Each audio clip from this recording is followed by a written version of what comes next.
السلام علیکم ویورز، میں ڈاکٹر نائلہ فیضان۔ ہماری آج کی ویڈیو ہے انٹسٹائنل ورمز کے بارے میں، یعنی کہ پیٹ کے کیڑے۔ ہمارے پاس بہت ساری ایسی مائیں آتی ہیں جو بچوں کے پیٹ درد کی وجہ سے پریشان ہیں اور مختلف کمپلینٹس کے ساتھ آتی ہیں۔ تو ویورز، یہ جو پیٹ کے کیڑے ہیں نا، یہ کسی بھی ایج میں ہو سکتے ہیں، ضروری نہیں کہ یہ بچوں میں زیادہ اس کی علامات ہوتی ہیں، زیادہ شکایات ہوتی ہیں، لیکن یہ بڑوں میں بھی ہو سکتے ہیں، ٹھیک ہے۔ اور اس کی کامنلی جو وجوہات ہیں اس میں یہ ہے کہ دیکھیں، بچے ہیں جو ہمارے مٹی میں کھیل رہے ہیں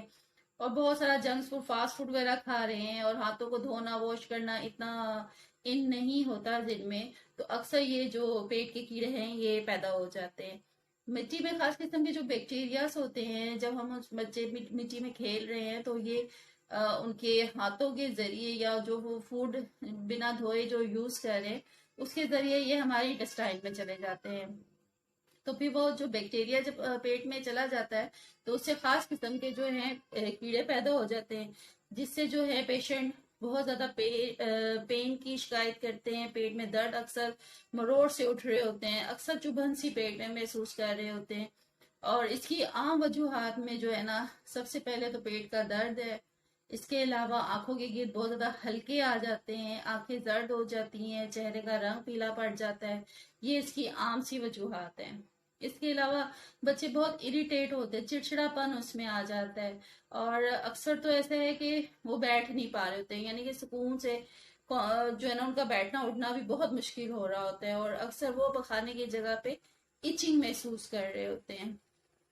تو وہ اپنی مدر سے یہی شکایت کر رہے ہوتے ہیں کہ یہاں پر خارش ہو رہی ہے، پین ہو رہی ہے، اور بہت ہی زیادہ جو ہے انکمفرٹیبل اپنے آپ کو فیل کرتے ہیں۔ جب یہ علامات آپ کے پیشنٹ میں، آپ کے بچے میں یا کسی بھی بڑے میں ظاہر ہوں تو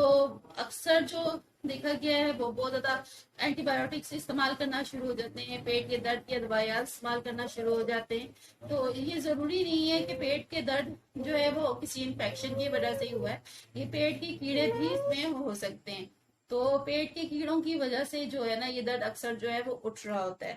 تو اس کی سب سے پہلے تو یہی ہے کہ اپنے بچوں کو مٹی وغیرہ سے اور گندی چیزیں کھانے سے، باہر کا جو گند کھاتے ہیں بچے، اس سے آپ روکیں۔ سب سے پہلے آپ نے بچوں پر یہ اسٹرکٹنس اپنی دکھانی کہ بچوں کو ان ایسی چیزیں کھانے سے آپ روکیں، ٹھیک ہے۔ اس کے علاوہ بہت سارے گھریلو ٹوٹکے بھی ہوتے ہیں، جیسے الچی کے بیج ہیں، اگر وہ پیس کے صبح شام اگر آپ بچے کو دے دیں، اس سے بڑا فائدہ ہوتا ہے پیٹ درد میں بھی، اور وہ کیڑے بھی مارتی ہے۔ اس کے علاوہ جو ہے اجوائن بہت اچھا رہتا ہے پیٹ کے لیے، تو وہ بھی آپ یوز کر سکتے ہیں، لیکن یہ ٹوٹکوں کے ساتھ ساتھ اگر آپ جب تک میڈیسن نہیں یوز کریں گے تو آپ کو کمپلیٹ فرق نہیں ملے گا۔ تو یہ ایک توجہ طلب چیز ہے، اس میں لازمی اپنے معالج سے آپ رجوع کریں، اور ہومیوپیتھی میں اس کی بہت اچھی میڈیسنس اویلیبل ہے، کیونکہ میں خود ایک ہومیو فزیشین ہوں، تو اس کے لحاظ سے میں آپ کو ہومیوپیتھی میڈیسن جو ہے وہ ریکمینڈ کروں گی۔ بہت اچھی اس کے ڈراپس ہیں، آپ یہ اپنے بچوں کو یوز کرائے، بڑوں کو یوز کرائے جن میں یہ شکایات ہیں، تو انشاءاللہ آپ کا ہوگا۔ بہت شکریہ۔